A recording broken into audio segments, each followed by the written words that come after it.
Hi, my name is Justin. Welcome to another guitar book review video. And in this video, we are going to be looking at this book. Stay tuned. Welcome back to the video. In this video, we're going to be reviewing Vaideology, written by Steve Vai. What this book is actually a basic music theory book written for guitar players. Now, if you do not know who Steve Vai is, pause the video and go and search him up. If you like instrumental guitar music, you should know who he is. This book is published by Hal Leonard, and it comes in at about 92 pages. It's about slightly bigger than A4 size paper. It's a regular guitar size book. It's rather thin, which is nice. And it's got very nice texture. I like the texture a lot. And the pages are very colorful, very nice to see. Very well written. It's very nicely printed out. The diagrams, which I'm going to talk about in a bit, really help a lot with the aesthetic quality of this book. So let's talk about the good and bad points about this book. First point is that the author does give his personal experiences and his personal takes on learning theory as he explains the concepts. And I think what this really does to the book is that it gives the book a more personal touch and thereby makes the book's content a bit more interesting because he's coming from a guitar player's perspective, but at the same time really talking about the more traditional way of learning theory. So I think that it's got a very good nice blend. It's got a very nice blend, of how he explains the concepts. The next thing I want to talk about is that every chapter is grouped into three different kinds of categories. You first have academic study, experiential study, and advanced concepts. And I think what he's trying to do is that in the academic study, he explains the concepts and the theories, and in experiential study, he takes the concepts and put it into more practical uses. Like he shows you how to use it, especially if you're a guitarist. Well, in a guitar-centric kind of view, anyway. And after that, he will show some advanced concepts that you can use. And personally, for me, I've actually learned quite a few new things through this book. Stuff like microtonal intervals or polyrhythms or more complex rhythms. So I think that's a very good thing about this book. The third point I like about this book is that this book is very guitar-centric. Obviously because it's written for guitar players, right? But because he is a guitar player himself, he uses the concepts and explains it very, very guitar-centric, like the diagrams, the tabs he includes, the chord diagrams, the fretboard shapes. He really pays a lot of attention to detail and really makes it very easy for the guitarist to understand. So that's what I like about this book. One particular chapter that I really like about this book is the chapter on chords. It's especially good because he really goes into detail on how a chord is broken down, on what is the chemistry of a chord, but then he makes the guitarist reading it and he relates it back to a guitarist. He shows you how to voice that chord on the guitar and how to use it as a guitarist to interpret the chords and chord symbols. So I thought that was a very good chapter.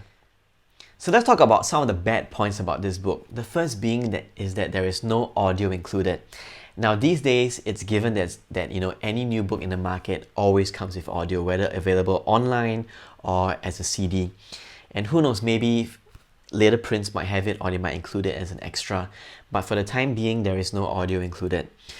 I do realize though that it is going to be a huge undertaking because he does cover a lot of ground. So to cover everything and put in the audio would be a huge effort. But I feel that some of the more advanced examples he highlights, like polyrhythms or odd meters, could stand to use with some audio so that as a beginner guitarist or even an intermediate guitarist, we can hear the examples and try to understand what he's going to talk about. Otherwise, all the advanced examples stand the risk of being too overwhelming. Alright, because this is a theory book, it is still quite heavy with some of the topics, and the beginner guitarist might find the concepts quite tricky to grasp. More so because he doesn't really start from...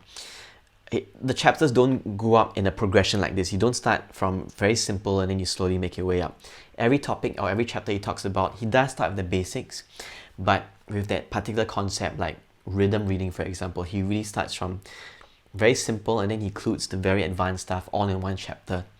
So it is not an even climb up, but you have to just kind of like digest all the information slowly. It's not something that you can just digest at one go.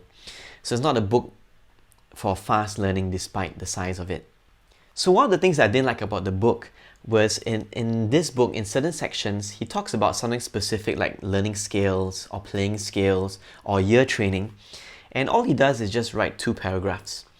So the first paragraph will be about his method for learning ear training when he was learning as a beginner guitarist. And then he just proceeds to give you 5 ways to do it. And he doesn't elaborate on it. Basically, he's just saying, do these few things and you'll be good in it. And he doesn't elaborate on those 5 points. My guess is that for editorial reasons, he couldn't elaborate on these subject matters. But it comes across as slightly redundant or really just too open-ended for the guitarist to ponder about. And it becomes a bit of a dead weight because this might cause a bit more question and answers. Although now that I think about it, that could be the intention of the book anyway. So in conclusion, to be honest with you, this book turned out to be a lot better than what I expected. There are definitely a lot more worse books out there written by well-known guitarists, but I think this book was very well written.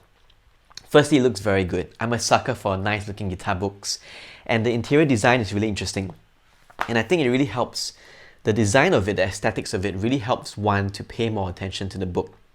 Each concept is well explained, and I think he did a good job in trying to give a general overview of the concepts of music theory in the perspective of a guitarist. So while this book is a basic music theory book, I think there are certain topics that the intermediate and even a guitarist at an advanced level could stand to benefit from this book.